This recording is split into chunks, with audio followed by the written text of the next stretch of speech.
ఏంటండి? అక్షయ, ఇకపై మావయ్యతో మాట్లాడకుండా ఉండాల్సిన అవసరం నీకు లేదు. ఏంటి అలా చూస్తున్నావు? ఏం లేదండి. నేను మా నాన్నతో మాట్లాడాలంటే ఆవిడకిచ్చిన 10 లక్షలు తిరిగివ్వాలి. అది ఇవ్వకుండా నేనెలా మాట్లాడగలను? ఇచ్చేద్దాం. ఏంటి అలా చూస్తున్నావు? స్వామికి తెలిసిన ఒక ఫినాన్సియర్ దగ్గర అప్పు చేశాను. అప్పా? అప్పే. కానీ దీని గురించి మనం కంగారు పడాల్సిన పని లేదు. అతను స్వామికి బాగా కావాల్సిన వాడు కాబట్టి తిరిగి ఇవ్వాల్సిన దాని గురించి అంత టెన్షన్ పడాల్సిన అవసరం లేదు. అంతేనంటారా? అంతే. తనకి డబ్బు అర్జెంట్ అయినప్పుడల్లా కొంత కొంత తీర్చొచ్చు.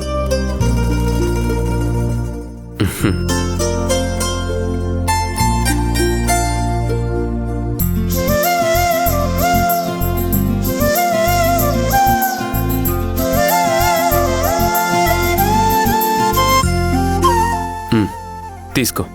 ఇందులో 10 లక్షలున్నాయి. తీసుకువెళ్ళి మీ అమ్మ కాదు మీ పిన్ని చేతిలో పెట్టి వెళ్ళి మావయ్యతో సంతోషంగా మాట్లాడు.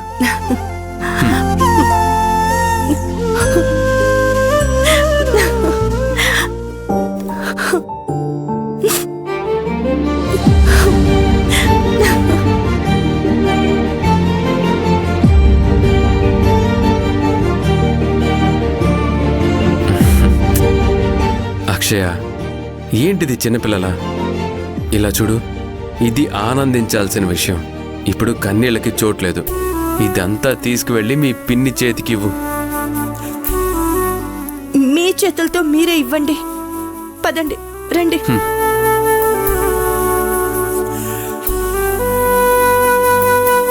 అత్తయ్య గారు, ఆ రోజు కుబేరస్వామి సాయంత్రం 5 డబ్బు తిరిగివ్వాలి, లేదంటే నీ ఆఫీస్కొచ్చి నీ పరువు తీస్తాను అనడం వల్లే వేరే దారి లేక బయట డబ్బు అడ్జస్ట్ కాక మిమ్మల్ని నా వాళ్ళు అనుకున్నాను. కాబట్టే ఆ స్థలం పత్రాలు తీసుకురమ్మని అక్షయ్తో చెప్పాను. అంతేకాని ఆ స్థలం లాగేసుకోవాలనో మళ్ళీ మీకు దక్కకుండా చెయ్యాలనో నేనెప్పుడూ అనుకోలేదు. కానీ మీరు ఆ పత్రాలు అడ్డం పెట్టుకొని ఒక కూతురు తండ్రితో మాట్లాడకుండా చేశారు. అది నేను ఊహించనిది. అప్పట్నుంచి మావయ్య గారు అక్షయ మానసికంగా ఎంత నలిగిపోయి ఉంటారో ఒక్కసారి ఆలోచించండి.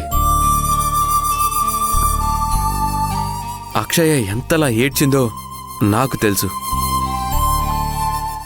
ఈ డబ్బే వాళ్ళ అనుబంధానికి అడ్డంకిగా మారింది. అందుకే మీకు ఎలాగైనా మీరు నాకిచ్చిన డబ్బు మీకు తిరిగి ఇచ్చి అక్షయ మావయ్యతో మాట్లాడేలా చేయాలనుకున్నాను. అక్షయ, ఇవ్వు.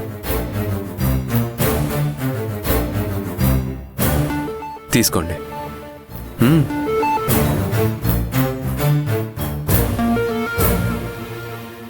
అక్షయ, వెళ్ళి మావయ్య గారితో మాట్లాడు.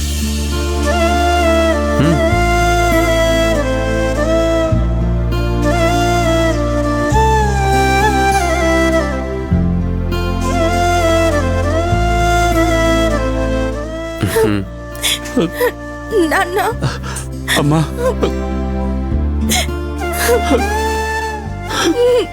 అమ్మా, అక్షయ్.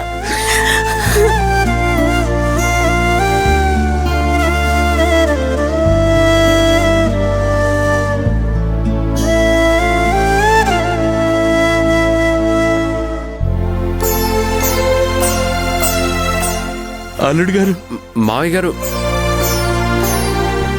ఆశీర్వదించాల్సిన చేతులు దండం పెట్టకూడదు. అక్షయ్ మీతో మాట్లాడింది. నాకు అంతకన్నా ఏం కావాలి చెప్పండి మావయ్య గారు. థ్యాంక్స్ బావగారు.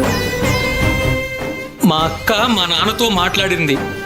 నాకది చాలు బావగారు. హే నాని, ఎమోషనల్ అవ్వకు. కూల్. ఏయ్, ఇంకా ఇక్కడే నిలబడ్డావేంటి? నీకు కావాల్సింది నీకు దక్కింది కదా, పో ఇక్కడి నుంచి. రత్నవల్లి, నీకే చెప్పేది వినపడట్లేదా? కడుపును పుట్టిన బిడ్డల కంటే నోట్ల కట్టలే ఎక్కువ అనుకున్నావు కదా. ఇప్పుడు అవి నీ చేతికొచ్చాక ఇంకా ఏం ఆలోచిస్తున్నావు? వెళ్ళి వాటితో సంతోషంగా ఉండు. చూడమ్మా, డబ్బు మనిషి అన్ని అవసరాలని తీరుస్తుంది కాదన్ను. కానీ మన అనుకున్న వాళ్ళు పక్కన లేకపోతే ఆ డబ్బు కూడా మనకి ఆనందాన్ని ఇవ్వదు. నీకు అర్థమైంది అనుకుంటున్నాను. ఏమ్మా ఏం మాట్లాడకుండా ఇక్కడే నిలబడ్డావేంటి? వెళ్ళు. ఎక్కడికి రా వెళ్ళేది? ఆ? నువ్వు వందన నాతో పట్టండి. ఆయన వస్తాడో రాడో ఆయన గారిష్టం. మేము రాము. అవును, చెల్లి మాటే నా మాట. ఏయ్, నా కొడుకు కూతురు చెప్పింది విన్నావుగా? వెళ్ళి ఆ డబ్బుతో ఆనందాన్ని కొనుక్కొని గబ్బిళంలా ఆ ఇంటి గోడను పట్టుకొని వేలాడు. వెళ్ళు.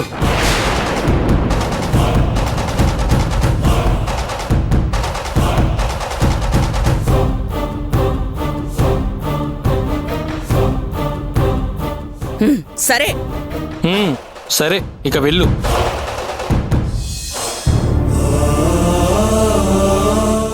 మీరు కూర్చోండి కూర్చో నాన్న. ప్రకాశం.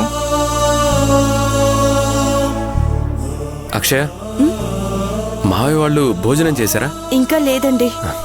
వెళ్ళ ఏర్పాట్లు చూడు. అలాగే. శ్రావణి, వందన, పదండి. సరే వదినా. బామ్మా,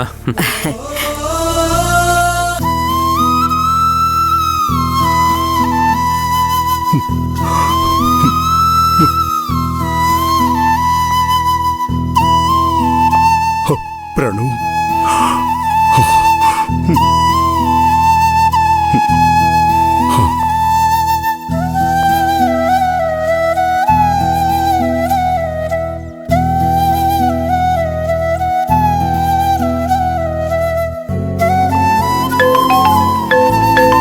శ్రావణి, నాన్న, ఆ ఫోన్ తీసుకోమ్మా. అలాగే నాన్న. మంజులా పిన్ని ఫోన్ చేస్తోంది నాన్న. అవునా? ఇలా ఇవ్వమ్మా. ఇదిగోండి. ఒరే సత్యం, స్పీకర్లో పెట్టు. నేను కూడా తనతో మాట్లాడతాను. అలాగే అమ్మా. బావగారు, మంజులా, ఏమైంది? ఎందుకు ఏడుస్తున్నావు? ఏం జరిగిందో చెప్పమ్మా. ప్రణీతకి ఆ, ప్రణీతకి ఏమైందమ్మా? యాక్సిడెంట్ జరిగింది బావగారు.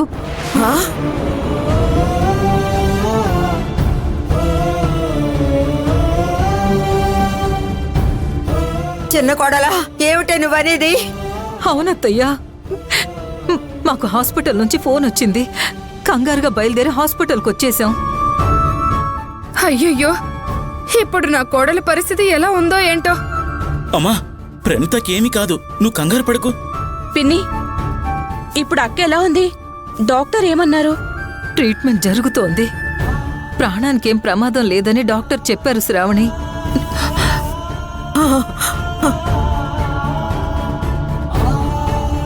అవును, ఇంతకీ ప్రణీతని హాస్పిటల్లో చేర్చింది ఎవరు?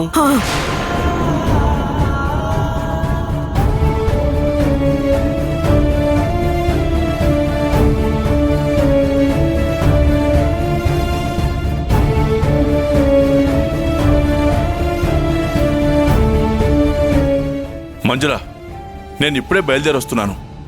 వద్దు బావగారు, ట్రీట్మెంట్ చేసి కాసేపు అబ్జర్వేషన్లో పెట్టి డిశ్చార్జ్ చేస్తామని డాక్టర్ చెప్పారు. మేమింటికి తీసుకుని వచ్చేస్తాం.